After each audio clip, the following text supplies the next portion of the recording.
Assalamualaikum all. Welcome back to my channel Ranu's Tiny World. Thank you so much for all the love and support for the आज last हम जाने video. वाले हैं कर्नाटका का the hidden gem Gokarna.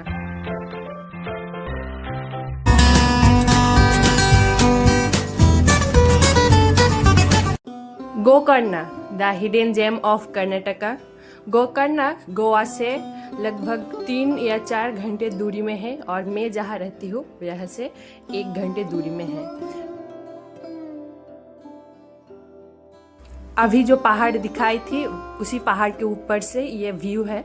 जल्दबाजी से निकले थे तो पहाड़ के जहाँ जहाँ अच्छे व्यू है वहाँ रुक के ठीक से कैप्चर नहीं कर पाए थे, लेकिन थोड़ा थोड़ा कैप्चर किए हो, वो आगे आगे दिखाते जाएंगे। इससे पहले भी एक बार गोकर्ण विजिट कर चुकी हूँ मैं और मेरा मन आए है मैं गोवा जाके भी आई हूँ। गोवा के एक्सपेंसिवनेस, हैट्रिक और भीड़ भाड़ से बचना हो और बीच भी एंजॉय करना हो तो Gokarna is the best place. पूरे रास्ते भर आपको ऐसे हरियाली, फॉरेस्ट, नदी और पहाड़ दिखने को मिलेगा। जैसे कि मैं पहले बोली थी, ब्यूटी ऑल अराउंड। इकरा भी फुर्ती में आ गई थी और वो फुर्ती में आती है तो थोड़ा बहुत आसानी हो जाती है या वहाँ जाने के लिए, नहीं तो बहुत तंग करने लगती है तो हम भी चिड़चिड़ा जाते हैं। ये जो रास्ता है ना, ये एक ढालदार तिरछा रास्ता था जो डायरेक्ट पहाड़ के ऊपर एक रास्ते से मिलता है। जाते टाइम तो थोड़ा प्रेशर से जाना होता है, लेकिन नीचे आते टाइम बाइक आप ऑफ करके ऐसे ही आ सकते हो। इतना तिरछा और ढालदार जो रास्ता है।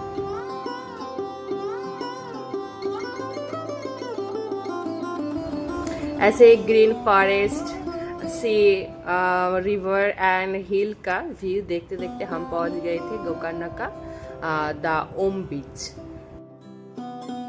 घर से निकलते टाइम इकरा ने चप्पल नहीं पहनी थी तो उसके पापा पहना रहे थे और इधर शॉपिंग का भी ऑप्शन मिल जाता है।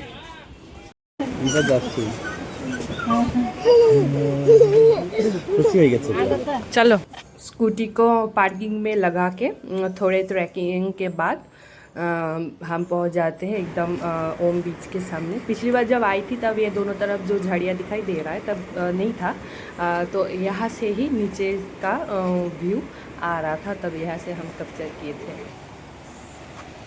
और ये है ओम बीच और ये जो ब्लैक स्टोन वाला जो व्यू दिख रहा है ना, हम तब जब आए थे पैदल चल के गए थे, लेकिन इस बार मना करते गए।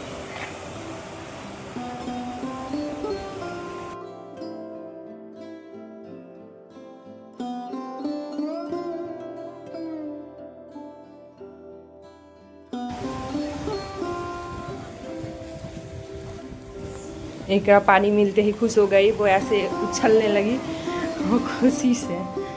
तो वो ऐसे उछलती है तो हर बार जब वो आती है समंदर में तो ऐसे भीग जाती है। तो मैं एक्स्ट्रा अपने साथ पैंट, एक पैकेट जिसमें जो भीगता है कपड़े वो रखती हूँ, एक्स्ट्रा कपड़े, गमछा, ये सब कैरी करती हूँ। तो वो अपने मन से खेल रही थी और उसके पापा नेक्स्ट लोकेशन देख रहे थे जो था कुडले बीच के लिए। हम निकल पड़े थे ओम बीच से कुडले बीच के लिए। ये हम लोग पीने के लिए लिए थे, लेकिन जो है इकरा पीने के लिए जिद कर रही थी तो हम एक बार ट्राई किए तो हमें लगा कि वो एक बार लेती ही दूसरी बार नहीं लेगी, लेकिन उसको जो है मज़ा आ गया तो वो बार बार पीने के लिए ऐसे मुंह को बिगाड़ रही थी, फिर भी वो पीने के लिए जिद कर रही थी। तो हम बोले थोड़े दे देते हैं, वैसे होता तो है अनहेल्दी, लेकिन दे दिए 2-3 घूंट।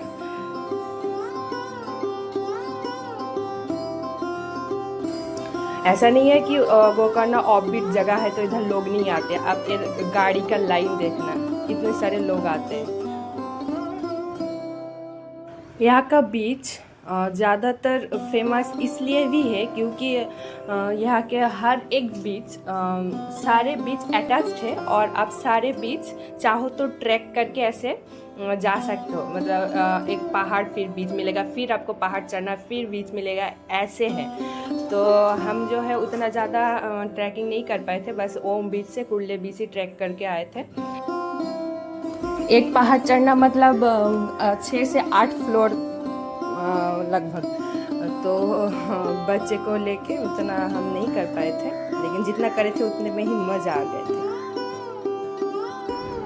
ये हम पहुंच गए थे एग्जैक्टली पुरले बीच के सामने, और एक्चुअली हम यहाँ सनसेट देखने के लिए ही आए थे। तो सामने सी फेसिंग कैफ़ेज़ दिख गए थे, तो हम वहाँ के लिए चले गए थे।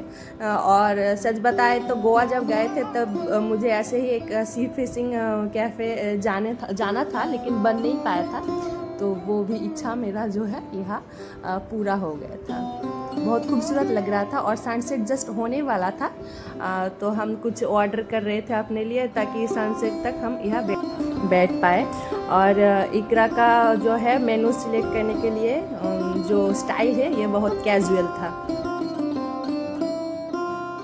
ऐसे पकड़ी थी जैसे लग रहा था कि वो खुद ऑर्डर करने वाली है अभी अपने लिए।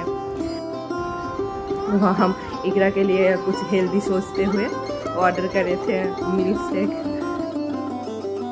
इकरा का ऑनेस्ट रिव्यू देखना, उसके एक्सप्रेशन से ही पता चलेगा कि कितना उसे ख़राब लग रहा है। लेकिन था टेस्टी, सच बताए तो। लेकिन उससे ये हेल्दी चीज़ें नहीं पिया जाता सॉरी। लेकिन इसके जगह अगर कोल्ड ड्रिंक्स कुछ कोक या स्प्राइट ऑर्डर कर लेते तो वो चट कट जाती। शेक इकरा को पसंद नहीं आया था, तो वो दोबारा से मेनू पकड़ ली। उसे शायद दोबारा से कुछ ऑर्डर करना है। मैडम ने थोड़ा ये सैंडविच खा ली थी, उसके बाद वो थोड़ा अपना मी टाइम इंजॉय कर रही थी। और हम अपने लिए नूडल्स मंगाए थे और नूडल्स खाते खाते सनसेट एंजॉय कर रहे थे। और हम स्पेशली इसलिए ही आए थे क्योंकि सनसेट तक हमें इधर बैठना था। लेकिन दिक्कत एक हो गई थी कि सूरज के सामने बार बार बादल आ रहा था।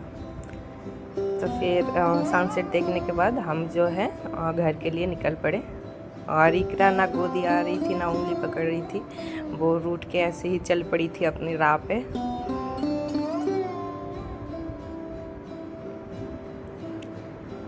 तो आज के लिए इतना ही था मेरे ब्लॉग।